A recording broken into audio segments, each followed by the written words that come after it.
Hey everybody, it's episode number 258 of the Golf Podcast. A little later in the show, we've got a great interview. We're going to bring Mahoney on the show. He is the VP of Golf Ball Marketing with Titleist. Before that, he was the Director of Golf Ball Product Management. I think the big thing everybody's been talking about, we had the chance to dive into it a little bit in a recent video we did for the launch of the new Pro V1, Pro V1X. So we're going to bring him on. We've got some of your questions from the Facebook group. We're going to fire off at him. I also want to talk about a ton of stuff we have coming up for Golficity, the two big giveaways we're doing right now, some of the PGA Tour news that we've got going on. There's some stuff that's really inspiring coming out of Phil Mickelson. We've got some follow-up stuff to last week's episode that we talked about Sergio Garcia. I want to talk about some videos, some vlogs we have coming up. Mike, we've got a lot on the docket for today. What do you say we get into it? Yeah, let's dive right into it because you're right. There is a ton going on, and it's like that exciting time of the year because we're like 6 weeks out, too, from us actually playing golf. Yeah. Let's not forget about that. So it's wild, too. I kind of feel like I've been playing because we've been running through all this footage that we did. I know, right? From when we were down there in Florida. But and that's good. Might as well mention that real quick here. So what we're going to be doing is we're going to be dropping on the YouTube channel as well as on Facebook a new video every week for the next, I think, 3 or 4 weeks because we've got all these great courses that we had a chance to play while we're down there. So next week is going to be Hawks Landing. Actually, that'll probably it's about the same time frame of when this episode is going to come out. So stay tuned for the YouTube channel and for Facebook for that. Speaking of which, before we go into that, I want to talk a little bit about a specific hole and something I learned out there. But before we do, I want to thank ShotScope for sponsoring tonight's episode.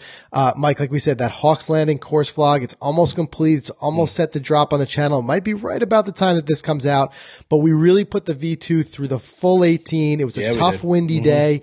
And it's amazing to go back and look at the stats that V2 is tracking for us. But I tell you what, you guys watch this and you'll see how much fun it is playing out there with the V2.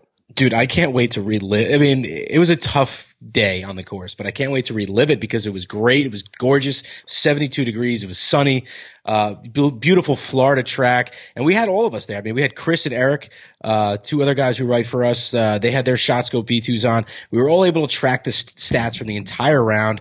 Right after the round, we went back to the house. We fired all our stats up on the dashboard just to take a look at it. Here, I have my dashboard open right now. Get this, Frank. That day at Hawks, I hit 54% fairways, 11% greens and regulations. Yes, check that out. And 33% success on my up and downs.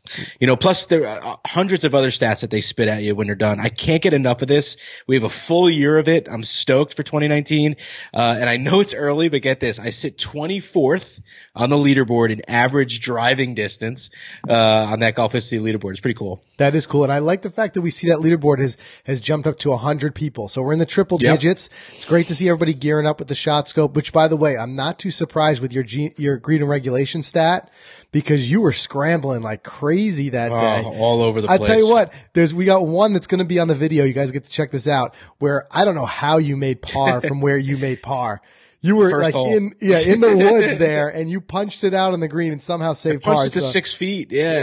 That was like scrappy. I like that. I like that type of golf. So anyway, guys, grab the ShotScope V2. You can visit shotscope.com/Golficity to get the best price. You can also use coupon code Golficity. You're going to get $40 off. And at that price, this thing's a no-brainer. Get it. Hop on the leaderboards. So let's talk about first, just run through a couple of the things we've got going on. Yeah, two big giveaways, right? Yeah. So we've got our 10K YouTube subscriber giveaway, which I think we launched about a week ago. So there's about 3 weeks, probably 2.5, 3 weeks left of that. And we're giving away, if you've missed this, go check it out, about $1,400 worth of golf gear from, I think, Frank, like over 10 different companies, including a ShotScope V2. There'll be one in there. Yep. A bunch of other great stuff, a whole golf bag, an awesome golf bag, a bunch of Titleist golf balls and so on and so forth. So definitely check that video out and enter. You have like 7 ways to enter, I believe, Frank. Right? Yeah, there's quite a few ways. And then the more ways you enter, obviously the more chances you have. There you go. So with that, we have the Tour Edge drivers. If you missed that video, that just came out recently. We played Lake Nona when we were in Orlando. check that video out, because in that we talk about those 2 awesome drivers that Tour Edge hooked us up. We're going to give those away to 2 lucky winners. Yeah, I'm excited for that one. So that's 2. That one's going to have 2 winners. And they're each valued at $299. They're sweet drivers. I mean, they're adjustable, pretty much everything you want. So it's going to be great to give those away too. I've just really been enjoying this, and we're going to try to keep this giveaway train rolling.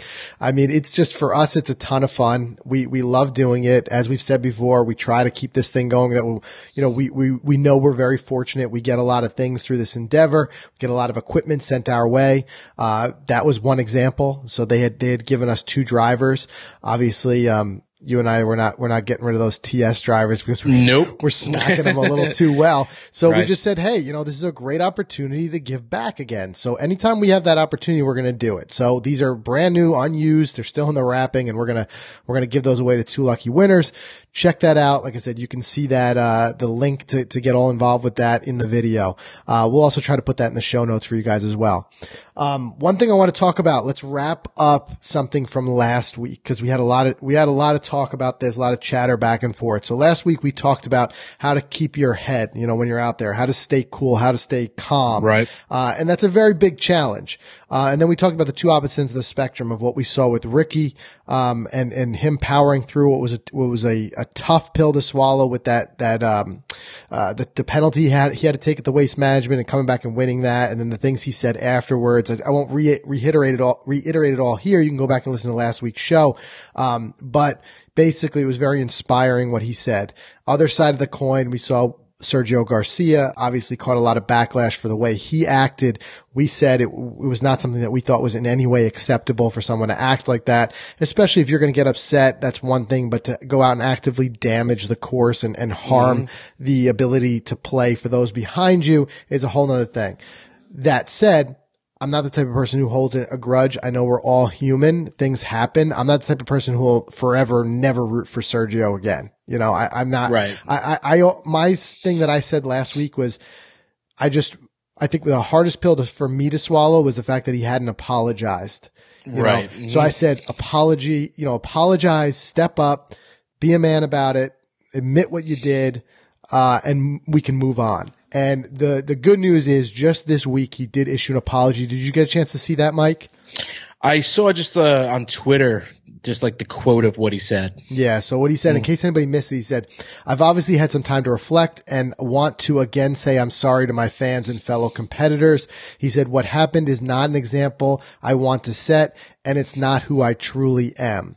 So, he's understanding that it's something that he needs to work on. He said, I'm an emotional player, and while I believe that's one of my biggest strengths, it's also one of my biggest flaws.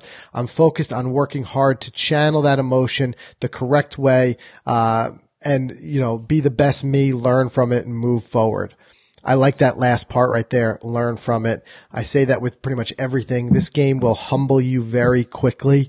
Even when you feel like you're on top, things can happen where things kind of go downhill.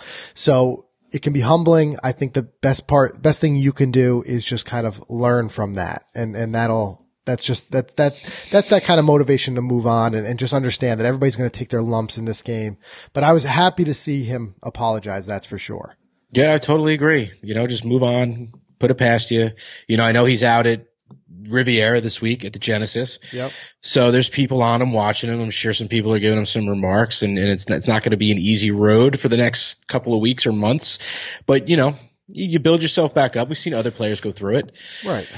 That's it. You got to do that. And I think now he's got to be ultra respectful, for a while and just kind of.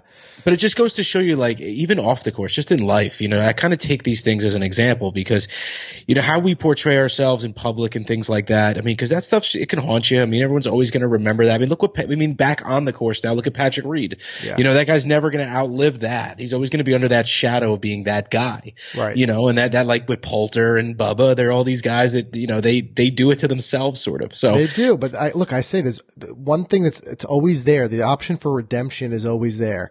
True. You can always make it right. You just have to commit yourself to it. You know, you have to be a good person for quite some time, and you can really change perspective. You know, people always like a comeback story, you know? Right. So exactly. That's true. it's important. Speaking of comebacks, I want to talk a little bit about Phil for a second. He had a huge win last week, but before we do, the other thing I wanted to mention, wanted to give a shout out to Corey Conacher. He is if you guys don't know him, he plays for the Tampa Bay Lightning. He kind of DM'd us the other day to let us know about this great event he's doing. So I said, absolutely, I want to give him a shout out here on the podcast. For anybody who doesn't know, Corey, he was diagnosed with type 1 diabetes at the age of 8. He still struggles with that. So, and I've said this before, Mike, I said one of my favorite aspects of the game of golf is how much the game gives back. It is the most charitable sport. When you think about the amount of charity all the way up at the highest level of the PGA Tour, down to these events that people do that are just great ways to bring awareness and bring, to bring in that funding for these important charities. So I will put this in the show notes. If anybody wants to get involved, they're going to be having the Corey Conacher Flame of Hope charity golf tournament. And so it's going to be all in support of diabetes research. It's going to be held at Heron Point Golf and Country Club. That's going to be on July 23rd, this year. They're going to have a shotgun start at noon. It's going to be a 4-person scramble. It looks like it's going to be a ton of fun. The proceeds, like I said, are going to go to Diabetes Canada and working on curing, you know, this disease. So, really great stuff. Really great to see when people like Corey give back and they find these ways to do it through the game. You know, I know he enjoys the game. So this is a really cool thing. I'll put the notes in there, as far as for how you can get in touch, and how you can get registered if you want to do it, or if you want to do any types of donations. There's a lot of ways you can get involved. So we'll put that in the show notes, and you can also otherwise just search, you know, if you don't get a chance to check out the show notes, just search the Corey Conacher Flame of Hope charity golf tournament. You'll find all the details.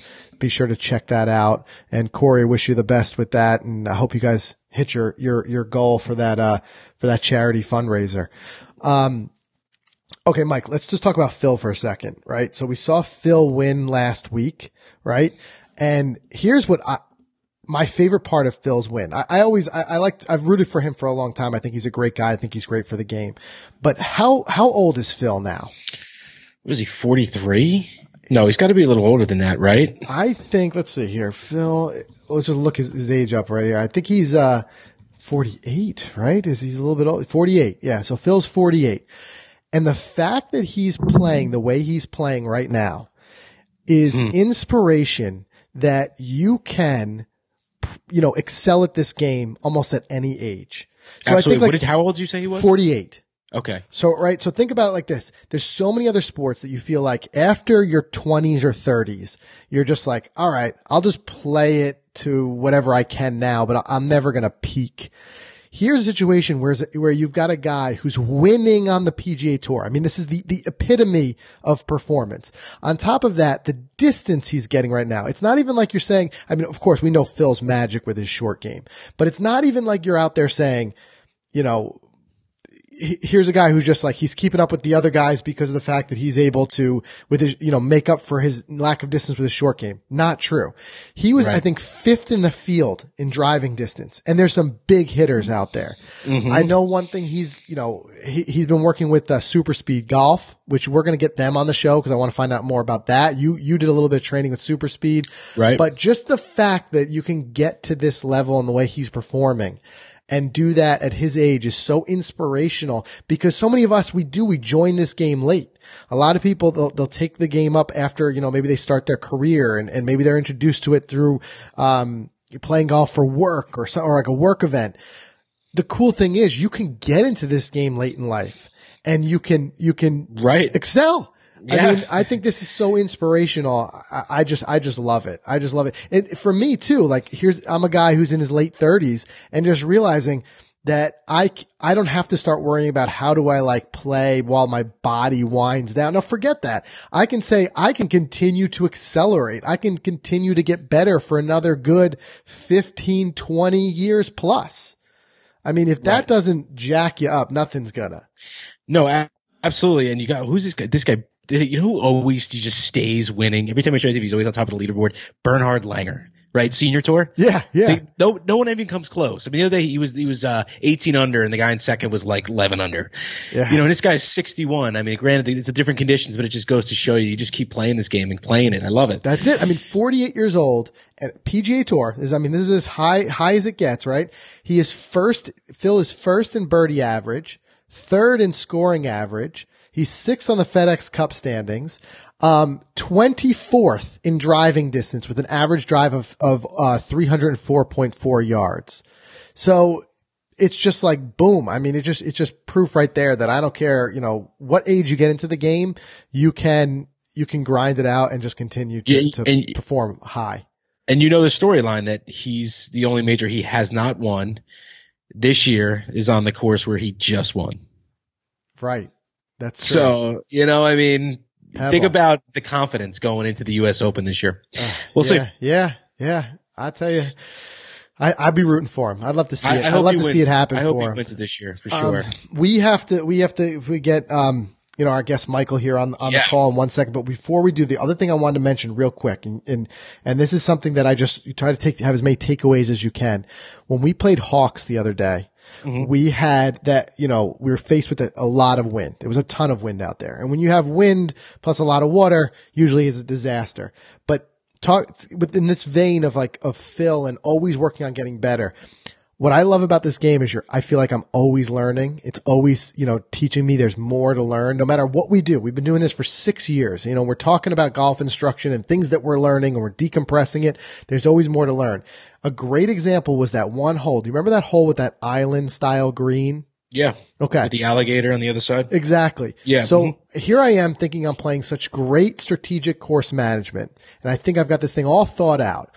I hit an iron off the tee because I say to myself, I've got to position myself really well to give myself a crack at that green. I want to make sure I'm in the fairway because I know it's going to be very hard to hit an island type green from a blocked out line or from the rough or whatever. So I hit my 4-iron, I think it was, off the tee. And where it wasn't even a very long hole, whereas normally that would be such a great play. All of a sudden I get to my next ball and now I'm still another 190 yards out, which is tough to stick and land a very tight island green when you're that far out, right? I would say so, yeah. Yes. So I have my hybrid in my hand and then I just realized, for all the thinking, for all that stuff that I did, I didn't factor in probably the most important defense that course had that day. We always talk about surveying the defense and how you can get hurt. With the wind. And the wind. And because that ball got up and hit a wall of wind, my 4-iron, which would normally be my 200, 210 club, only traveled about 170. So it's just it just shows you there's always more to learn. So I take that hole and I come back from it and I'm like, okay, that's something I've got to learn. I just was so wrapped up in the idea that I thought I was just making the smart play. It was like this go-to. Let me just hit my go-to club that'll put me in the fairway. Now going back in hindsight, I probably would have hit my hybrid off the tee or something that could have got me another 20 more yards. The difference of attacking that green from 165, 170 versus 190 is dramatic. So it's just amazing. And, it is. I love the fact that you can learn from that. I was looking at that hole and looking at the overlay on my shot scope and just looking at it again. I'm like, man, just what I could have done with a little bit more distance off that tee because I ended up with that hole. I ended up just missing right. It hit the bunker and then dribbled out into the water there. Had to take a stroke penalty. So, it's just something you won't make that mistake again, I'm sure. No, you got to learn from it. That's the most important thing. Absolutely. All right, enough of that. Let's get everything going here. Let's get Michael on the show. Let's talk about the new Pro V1 and Pro V1X.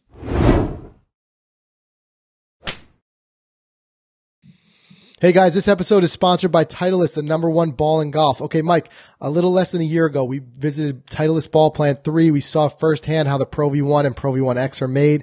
Well, get this, the all new Pro V1 and Pro V1X have been redesigned for more speed, more precision, more consistency than ever before. And now with a 17% thinner cover and a larger casing layer, Titleist has made the fastest Pro V1 and Pro V1X yet.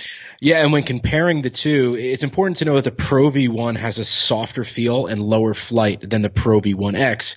And the Pro V1X has higher flight with more spin and a firmer feel. I mean, Frank, I was leaving those Pro V1Xs in the bag that day, that windy day at Hawks, to try to take some of that crazy wind out of play. But both models, they continue to provide proven drop and stop greenside control, lasting durability, and surpass quality. And beginning in March, get this, both the Pro V1 and Pro V1X will be available in yellow. So check that out. Prove how good you can be. Tee up the new Pro V1 and Pro V1X on your next round. All right, guys, we got Michael Mahoney on the show. He's the VP of Golf Ball Marketing with Titleist. Before that, he was the Director of Golf Ball Product Management. Michael, thank you so much for taking the time to talk to us today. Thanks, guys. Yeah, it's great to be here. So we've got some big stuff going on right now. We've got the launch. Everyone's talking about it. The whole proving it thing that we've got going right now. The Pro V1, the Pro V1X. Tell us a little bit about it. What's new? What happened here? What did we do? How did we we get to this point, so to speak? Yeah. Well, it's fun to finally be talking about it with it out in the marketplace where people can actually go out and play it. For us, it always feels like we get to this point, usually during the fall when we really start testing with golfers, we start getting the ball out there and we get anxious. So it's nice to finally be here. Although, much of the country may not be out there playing a ton of golf yet. Where they are, we're finally selling the new Pro V1 and Pro V1X. For us, we really built this ball off of the success we had with the 2017 Pro V1 and Pro V1X. We made a pretty big change with Pro V1 that increased its distance pretty dramatically and put it really on par with Pro V1X. And we took so much out of the testing, the learning we had from that process, and we brought a lot more of that to the 19 version. So probably the easiest way, and we can get into as much detail as you want, but the easiest way to understand what we did with 19 was we said we want to deliver both in V and X golf balls that deliver more speed, but we want to do it by maintaining the characteristics that golfers loved about 17. So the flight, feel, and spin characteristics and the difference between the two of them. Mm-hmm. So that meant going through a process of prototyping and changing different elements of the golf ball, testing it, going back to the lab, testing it, going back to the lab. And the result was basically, it can be boiled down to this. We added more of what's fast in the golf ball, took away some of what's not, which delivered more speed and allowed us to maintain that. So what we did was we thinned the cover by about 17%, mm-hmm. thickened the casing layer, and reformulated the core in a way that really it's those three things added together to deliver more speed for 2019 Pro V1 and Pro V1X, if that makes sense. That does. So basically that's where your starting point becomes, is that you say, in this case, speed, for instance, do you set a target for yourself as kind of the overarching mission of the next iteration of the ball, and then just kind of work everything around that? We do. I mean, for us, the process, and so it's in it, right where we are right now. February, we've had this ball now out on tour, going back to Vegas in the fall, during the fall run there of PGA Tour tournaments. So we have a ton of players playing it. We're already in the process right now where we start collecting feedback and understanding who's playing it, why they're playing it, who's playing V, who's playing X, what the transition's been like. And when we did that 2 years ago, what we heard was this overwhelmingly, and the good news is we felt like we had really high satisfaction levels from players out on tour. And that was reflected in, anybody who ever pays attention to Titleist knows we love to talk about ball counts and how many people are playing our ball out on tour.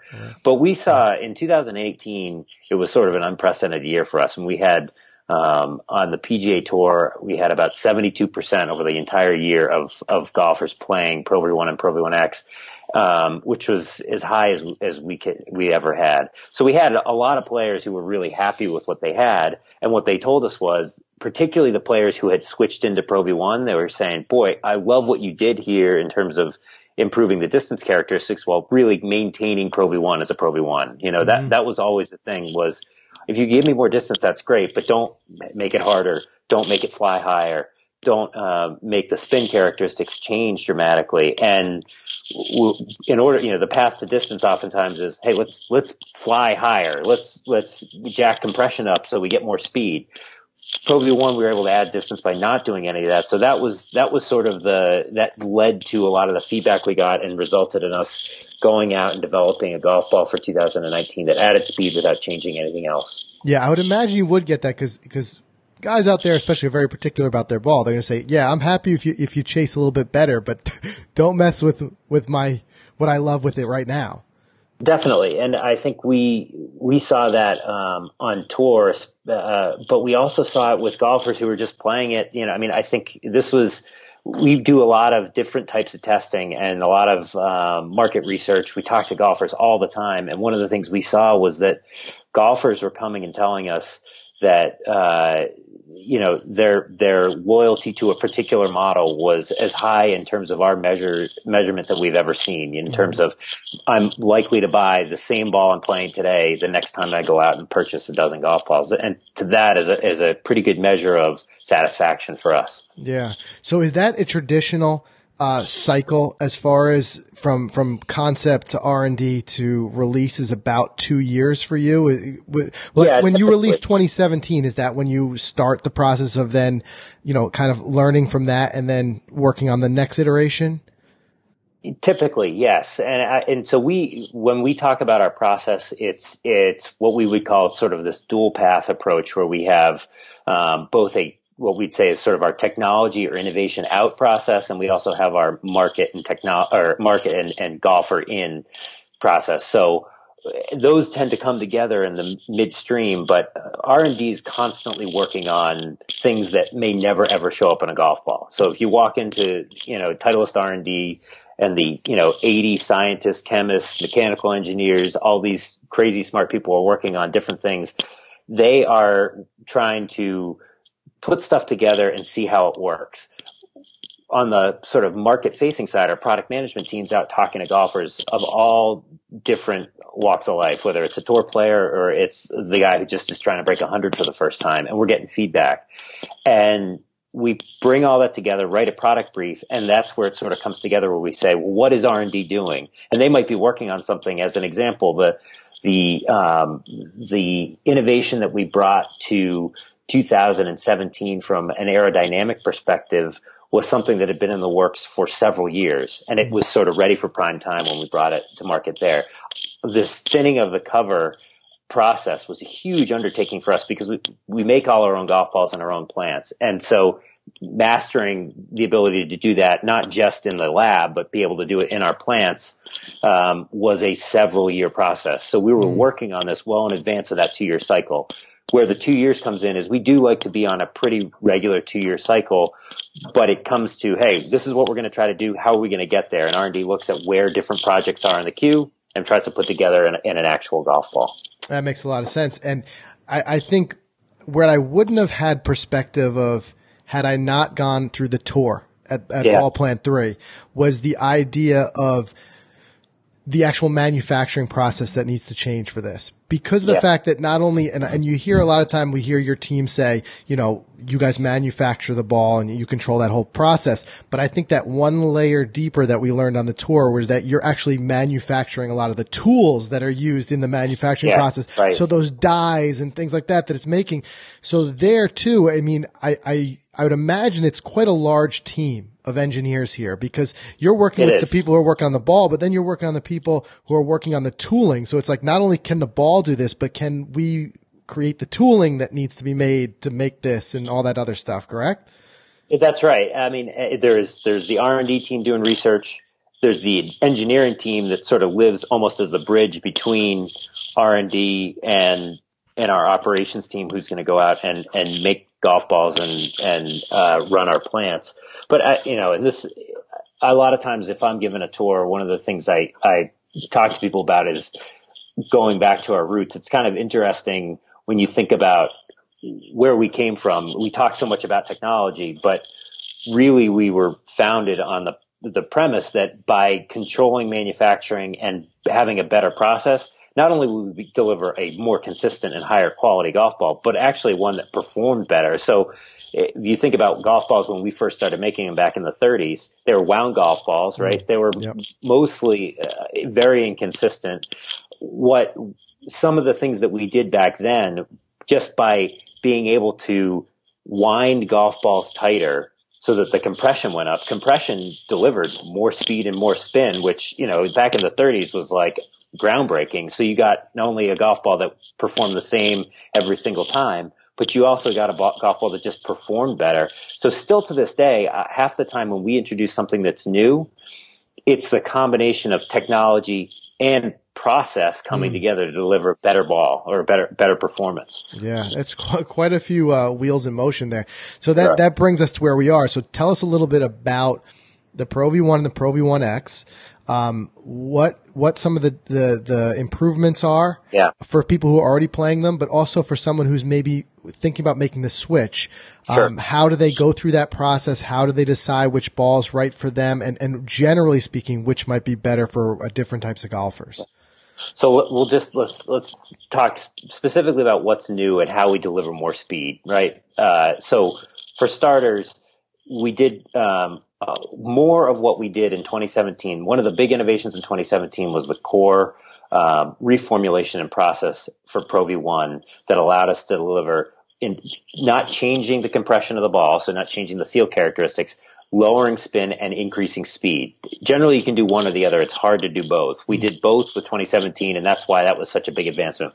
We brought that to Pro V1X in 2019, and we did more of it with Pro V1. So the core gets reformulated and processed. That adds a little bit of speed. The thing I think is kind of most interesting in terms of this design is the casing layer, the next layer that sits in between the cover and the core it's basically like a turbo boost for the golf ball. It helps us control spin.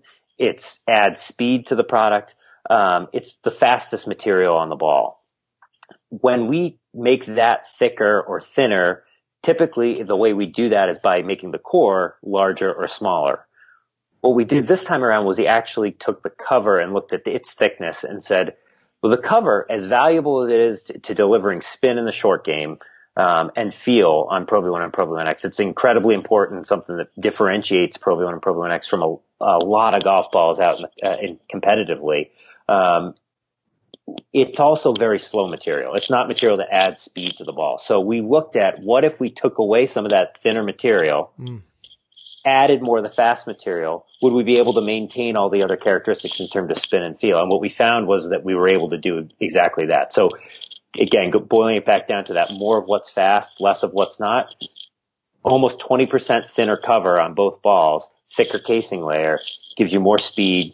It just makes them faster, better performing golf balls for distance while maintaining the spin and feel characteristics that golfers want. So that was really what we did, how we got there, and what golfers can expect if they play the new balls compared to the ones they're playing right now. Gotcha. Can I pause you on that for 1 second? Right, because the one question that I found that came up pretty often with some of our listeners in our Facebook group was, especially when you hear thinner, because it's not a cheap ball. So we want to be able to play it for as long as possible. Yep. What did you find as far as durability there? And generally speaking, did you find a loss of durability? And how long should it, with normal play, not hitting the car path on every hole, with normal play, how long should one of these balls last? Yeah. So again, it's a little bit golfer dependent because, you see, and this can be regardless of a golfer's ability, but some players who are super steep with their wedges come in and, really hard and they tend to go through golf balls faster than somebody tends to be less steep and is, more of a sweeper. And so there's a little bit of that factor in it, but generally speaking, what we see is, when we made the change to our cover and paint system in 2013, what we felt were already the most durable premium performance golf balls in the game became like bulletproof. And they are, we had a lot of stories back then. I remember actually in I think 2013, Jimmy Walker played the, Tournament of Champions, and I don't remember if he won or if he was he was in the top 5 or so of that tournament. He played the same ball all 4 rounds for the entire tournament, which you never hear from tour players. So these are really durable golf balls to begin with. But great question. You talk about thinning out the cover and you think, well, are we going to have a durability issue? So we do a number of different things to test durability. One, we put them through their paces in terms of this air cannon testing that, where we shoot them at basically 180 miles an hour into steel plate. That's designed to test fracture durability. We want to make sure that they don't break. And we see that we have by far the highest durability in the game when it comes to that. The other 2 ways that we test, which is, I think, more of a golfer experience of durability, which is abrasion, right? The cover, abrading or deforming. Well, we do 2 things. One, we take, if you think about old groove wedges, those old sharp groove wedges, we take high speed, steep players out at our test facility in Manchester Lane, and we have them just hit golf ball after golf ball after golf ball. And we have them hit them over and over and over again, and then we study them. The other thing that we do is we take large lots of both the old product and the new product. We'll have one of them be Titleist 1s, one of them be Titleist 2s. We'll stamp them practice, and we ship them out to ranges all over the country, and we just put them out there for 10, 12 weeks and just have golfers hit them. There's a way to put them through the paces. Right? And then we collect them back in, and we sort them, and we compare them, and we look for differences. And what we've found in all of our testing is that there is no durability difference between the new cover and the old cover in terms of abrasion. So, but that, and again, that's one of those things where that was my first question when R&D started talking about this theory. It was, so what's that going to mean for durability? And they said, well, we don't know, but we're going to find out. Yeah. So that's how we test that. And it's interesting too that you mentioned, just as a side piece to that, about how the different clubs and different attack angles can change that. Because a couple of people I saw chatting in the group were saying that if you have brand new clubs with newer grooves, it might wear on the ball a little bit quicker. So I would imagine there is some reality. That's definitely true. Yeah. I mean, you have fresh grooves on your wedges. You play a golf course with a lot of bunkers in it. Those are the types of things that will certainly have an impact on the golf ball. You fire it into the woods. You fire it off the cart path. Bounce off a couple of trees. Right. Those things will affect it. But generally speaking, I mean, in terms of, if you're playing and, you're playing, spotless golf and you're not, hitting it into extreme conditions, you can find that we find that the reason people put a new golf ball in play is much more often because they lose it than it is because they wear it out. Gotcha. So, I'm glad we went down that path because that's very interesting. But the one thing I wanted to kind of shift back to is how do we determine then Pro V1, Pro V1X? Yeah, I think for a long time, a lot of people just thought, okay, the feel's a little bit softer with the Pro V1. And for a while it was, if you wanted a little bit more distance, you went X, but we've kind of equaled that out, as you've said before in 2017, that they're kind of at that point where there's no real distance one versus the other. So what is the process if someone was to try to find out which one is best for their game? Yeah, and I'm going to bring the most recent addition to the family, AVX, into this conversation because we would say we have 3 premium performance options. We think those 3 options provide the best performing trio in terms of options for golfers that they're trying to select and fit into a ball. So and we compare them on 3 characteristics: flight, feel, and spin. So Pro V1, we would say, we think for the majority of golfers has optimal flight, feel, and spin. So it's got a penetrating flight, it's got very soft feel, it's got great spin characteristics, and all 3, again, distance is off the table, as you said. All 3 are, and are as long as any golf ball in our lineup, and as long or longer than anything in the game. We have 2 options though when it comes to Pro V1 that provide an alternative for golfers. So Pro V1X, which flies higher, feels firmer, and spins more, and AVX, which flies lower, feels softer, and spins less. So how does it, when taking that in, if I'm a golfer, I'm thinking about what's the right one for my game? Well, for starters, know a little bit about your launch conditions and in particular, look at your shots into and around the green and your approach shots from the middle of the fairway.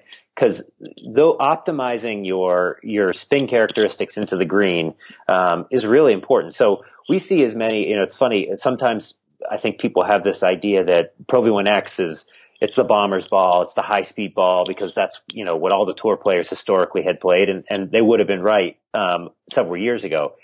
Today, though, it's as often we fit somebody into Pro V1X who is losing speed, and when they lose speed, they become spin deficient, and they need more speed in their game. So we give them the highest spin option we have so that they can maintain spin and control into the green. We see players who are super high spin, super high speed, and very high launch, who want to be able to flight the ball down and control spin, go into AVX, right? So it is very much a player dependent thing. The best way you can do it, though, for starters, if you're just looking at a starting place, we just launched a new tool on our website that's a golf ball selection tool.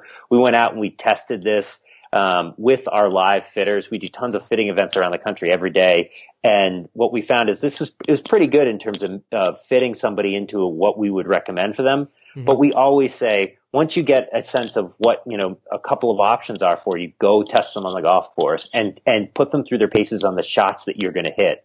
If you're going to hit because you and I might go out and play golf, we both have a 40-yard shot into the green, and we both completely take a different approach to it, right? Right. And your golf ball ought to reflect that. That ought to reflect your game and how you want to hit shots. If you want to, you want to control the flight and you want to flight it down, you might be a more flight sensitive guy, and so you play the lower flying option. Mm-hmm. Those are all things to consider as a golfer. But we'd say go test them on the golf course. But a good place to start is definitely on Titleist.com. Is it fairly evenly split on the PGA Tour right now between the X and the V? So that was sort of that was probably the thing we were looking at with the most interest going into 2017. So if you let's just go back to say 2014, you would have seen about 85% of the PGA Tour playing Pro V1X. So it was an 85%. 85% of Titleist players playing Pro V1X, right? And that was the perception. So like the X was the tour ball. Definitely. Well, and ultimately it was this, even a tour player doesn't want to give up a yard of distance, right? And you're right. Pro V1X provided a little bit more distance, and we talked about that. When we said, well, we've made changes, they are now head to head just as long as one another. Let's see what happens. And since basically we got to full implementation on tour, so basically if you go the last 2 years, we've been almost exactly 50-50 split between V and X. Wow. So it has shifted significantly. I'll tell you what, I want to see your take on this too. I'm an AVX guy. I love the AVX because I like that soft feel. And I've been enamored with it since the start, with the fact that the amount of distance I'm getting from something that feels that soft is just like mind blowing to me, because I'm hitting it much further than I ever had before. However, I was testing the new Pro V1, the prototype, and I found that at least feel-wise, felt a lot closer to the AVX than the prior Pro V1. Is that just me, or is there some sort of truth to that? Is it a little bit softer? Is there something that maybe I'm feeling there? Yeah. Well, so it's funny. Feel questions are both the hardest and the easiest questions to answer in golf. Right? Yeah. Yeah, because you're always safe saying to somebody, yeah, of course you're right. It's feel, because it's subjective, right? But at the same time, so why would you be experiencing that? So the reason we always say, nobody's ever wrong when it comes to feel is that everybody comes to feel differently. If the two of us said, let's go test the feel of these golf balls, you might grab your wedge and I might grab a 7-iron, right? And that's how we, where we would interpret feel. And by the way, those different golf balls, we might test the same ball, and one of us would think of it as hard, one of us think of it as soft, right? Mm-hmm. So, for players who have, experienced feel more in the short game, the cover tends to have a bigger influence on feel characteristics. For players who experience feel more on fuller swing shots, compression tends to have a bigger influence. So AVX is the lower compression of those two golf balls. But Pro V1 has a slightly softer cover. So, in terms of what you might be experiencing, that the thinner cover also, I think, does have a little bit different sound to it. Yeah. So all of those things factor in to how somebody experiences feel. That's a great way of putting it. And I am the type of person who experiences it more from I like to judge my ball on 100 yards and in, and that's where I feel like I have the most feel. Right. And I would imagine that answers my question. If anything, too, that little bit of a thinner cover probably is giving me a little bit of a softer feel with the Pro V1 for those shorter shots. But yeah, I was playing it while we were down there in Florida for the PGA show, and I tell you what, I really liked it. I mean, that AVX, I'm like, that's my ball, but the Pro V1 felt really good too. So one of the other things that we've done that's a really interesting study is looked at how much sound influences a player's feel and how they interpret feel. We did a test with the Northeast Dam is up every year up here at Wannamoyset, and we tend to be able to get access to all these really good amateur players to do testing with. We did a test a couple of years ago. We brought a bunch of the players in, and we took like a 60 compression golf ball and 100 compression golf ball. We had them all hit them and tell us which one was softer, and they all got it right. And then we put noise canceling headphones on them, and we had them do the same test, and nobody could tell. Nobody could tell the difference. Cool. It was crazy. Yeah. Yeah. Who'd have thought that's one of the feedback that we get, but interesting. Right. Interesting. All right. I want to fire away just a couple of questions that we had from our listeners in the Facebook group. Yeah. One, and this is something I'm glad he asked this question. It's a great question that Brian Tezuki Moore asked. He said, playing recycled or the replay or second chance, whatever you want to call it, Pro Vs, it's a very popular choice among amateurs, because of the fact that the premium price that comes with the Pro V. So sometimes if you're on a budget, it might be a way that you feel like you can still play that premium ball. But he wanted to see, is there something that you're sacrificing there, or is it a good thing to do if you're on a budget, or what's your feeling there versus playing something that's new? Yeah. So, for starters, I think, we totally get that, particularly for people who want performance. They're looking for, how can I best get as much as I can for my dollar. And so when it comes to the refurbished or recycled market, the hardest part about answering those questions is that we would be lying to you if we said there aren't good golf balls out there in those refurbished, recycled boxes, right? Mm-hmm. But a lot of times you just don't know what you're getting, right? And so you don't know necessarily. Now, there are some companies out there that do it better than others, and depending what the process is, if the cleaning process or the refurbishment process is really pristine, that might be fine. But there are certainly places that use different chemicals that could negatively impact the cover, or to say nothing of the covers that end up getting totally refurbed completely, and either a new cover gets put on and stuff like that. That's the thing we would say to watch out for. So, in the same way that I think golfers would look to a Pro V1 or Pro V1X or one of the competitive products and want to understand, hey, does it matter to me if they make their own golf balls or not? Does it matter to me if they develop and build these themselves? I think golfers should still pay attention to the same things with those companies and try to better understand, what's the process, where are these coming from, and what am I actually getting?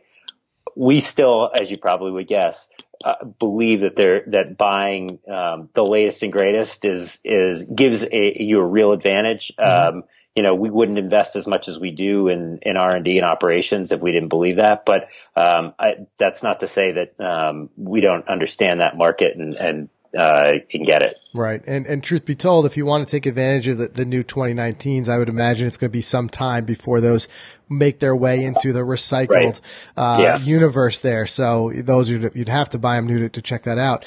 Another question, and we actually dipped on this before a little bit in the testing, but Ken Carolyn Kishihara says, with all the technology and new materials being used, he says, I'm assuming it's being paired and geared toward more modern clubs, but how will the new Pro V1s react if you're playing older clubs, say 5+ years old? Is that something that as a factor to be considered.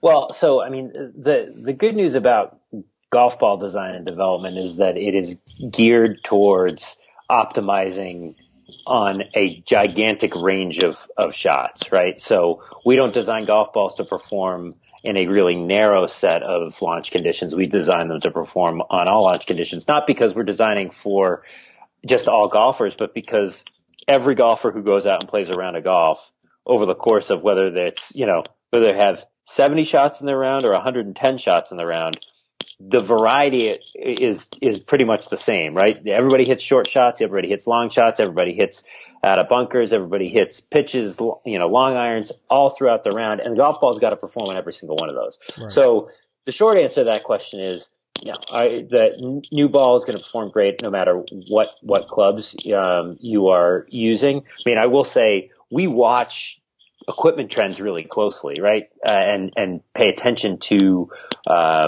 the trends. There's certainly been a trend towards lower and lower spin products in the long game. And we keep that in mind in terms of thinking about long game performance of our golf balls, but not to the point where we would ever say that they are specifically designed for this generation of equipment. Anybody should be able to play whatever equipment they have with our new ball and see an advantage. Gotcha. All right. And the other thing, I think you covered it before. Obviously, the big question everybody has is like, how do I find out which one's right for me? But you feel like a good starting point is to check out the Titleist website where I do. This tool, our team, I think, did a great job of, we've always been back and forth on the whole online fitting thing. And, because we're really big believers in golf ball fitting, but we are also really big believers that it's not, give me a few different things and we'll spit out a formula and here's your golf ball.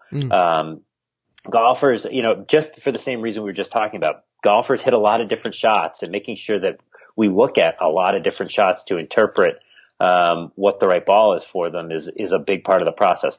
But in terms of educating and understanding what your options are, what, a couple of recommendations might be that you can go out and test, I think our team did a really, really great job building this tool that's pretty easy to use. It's easy on your phone. It's easy on the website. So I definitely would recommend that. Yeah, I'll have to check that out. And I'll tell you what, that's one thing that Mike and we haven't been through yet is a ball fitting. And I'm very interested to try this because it was amazing. We'll do it. Yeah, we're definitely doing this because we learned so much from our club fitting that we did last summer. Yeah. And one thing that I learned was to leave those preconceived notions at the door because there was things that changed in my bag that I never in a million years would have thought would have happened. So I'll be very interested when we go through it to see if I come out of there still with the AVX or if there's a switch there. Yeah. But I tell you one thing, I'm going with an open mind because I learned that in the club fitting. That's for sure. Well, that's the right mindset to have. We had our sales meeting in Florida in January where we launched, officially launched new Pro V1 and Pro V1 X to our team. And on the day the meeting started, as everybody was showing up for registration, we fit our entire sales team.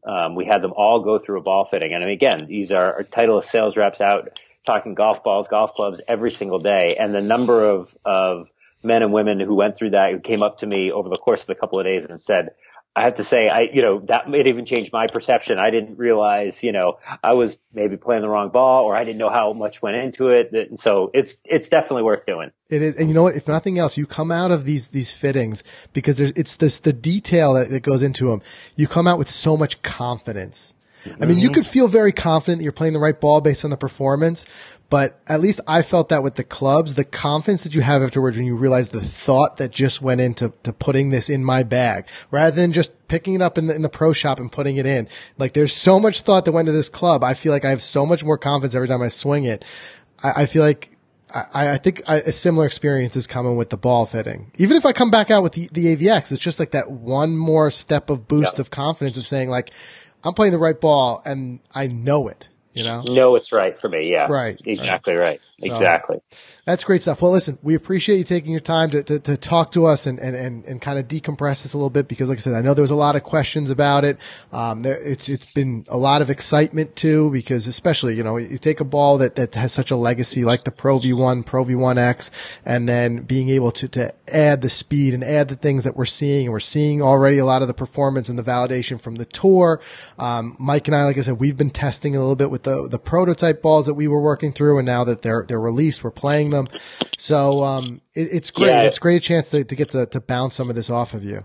Yeah, well, it's been a fun launch for us, and I mean, I'm thinking now of one thing we didn't even talk about is that we added yellow in Pro V1 and Pro V1X. That's right. And so you know, this week we think there are probably going to be 4 or 5 players in the field at Riviera who are going to put yellow in play. So it's been fun to see tour adoption even with yellow this go around. So it's been a fun launch, and appreciate you guys giving us a chance to talk about it. Yeah, absolutely. And speaking of that yellow, I've actually heard some rumblings, some really great coaching, pros who had said that they feel like it, and a lot of it, again, it's feel, but visual feel, they just feel like they're seeing the ball a little bit better, and it's helping them hit it better. So not just a lot of us play like a color ball because we can find it easier. Sure, right. You know, some people are saying that they see it better and they just feel like they're just making more solid contact. So. Yeah, well, I mean, going back to what you were saying a few minutes ago, just about the degree to which confidence plays right, how we play golf, right? Mm-hmm. Golf is a Game of Confidence is one of my favorite all-time golf books, and that there's no question in my mind that if you look down and you just feel like you see it better, or you know that I've been fit into this ball and it's the right ball for my game based on all of my characteristics, you're going to play better. You just are. It is amazing. It's like a shot in the arm what that confidence does for your game. And it's an intangible that works. So whatever it takes. All right. Well, Michael, we appreciate you coming on the show. Thank you so much. And, I'm sure we'll be in touch and we will circle back around to you when we get that ball fitting and let you know what we ended up with. I'd love to talk to you about it. Thanks for having me on. I appreciate it. Thanks again. Thanks, Michael.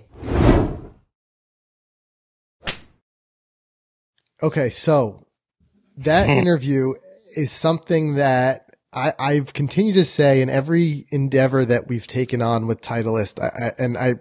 I'm glad to have some of the team like making these appearances on the show a little bit because I want everyone to kind of get a feel for something that I've gotten a feel for, and that's just how much passion goes into what they do. Mm-hmm. I mean, you could just sense it with Michael, and not just passion, how long they've been there.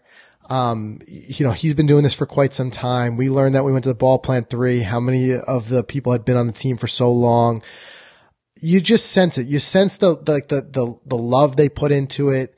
I've never gotten a feel with anything that we've done, with them or anything that we've explored from the equipment standpoint. I've never gotten a feel that it's just like, let's put something out that has like a flashy marketing sticker on it so we can call it a new version or whatever it may be, and the fact that you saw him talking about how long that cycle really is until something's released and how much testing goes in and really what's on the line even for them, because we learned this when we did the tour, Mike. The amateurs like you and I are playing the exact same balls that come off the exact same line, the production line, as the PGA Tour pros. Right. Literally, the only step difference they showed was that when the ball comes off the line, it goes through one extra check, as far as a visual check for blemishes or things like that, because they want to avoid the guys possibly having any type of penalty, if something was just mismarked, which never really happens, but it's the tour. There's a lot of money on the line. Mm-hmm. So you think about that and the fact that these guys, they take their equipment very seriously on tour. They're not going to want you messing with or making changes just so you can say it's a new version or a new release, So the fact that you can really get that sense that there's a true commitment towards actually making real important improvements. And there's also a commitment from a financial standpoint because they've got to change so much of their manufacturing process to make these changes. So I love the idea that it's not just a slap a new sticker on it, or let's how we can just say something is different and now we can sell it as the new version. You never get that feel. You know that there's that care. You know it goes into it. And I think one of the reasons why we wanted to have Michael on the show is, and you can sense that when you hear him talking, you can say, okay, and I can sense that here's somebody who's really passionate about what they do, and there's a lot of thought that goes into these balls. And I think that's just an important thing to convey. Yeah, for sure. I'm right there with you, man. Everyone I've met from Team Titleist over there, it's all had the same fire and passion. Yeah. It's so refreshing. Really cool stuff. And I am very excited. I know we have that kind of loosely on our schedule. Sometime this year we want to do that ball fitting. And I'll be interested to see what I end up with. But I do like the fact that you've got that line, that AVX Pro V1, Pro V1X. I feel like there's something that's going to fit everybody in there.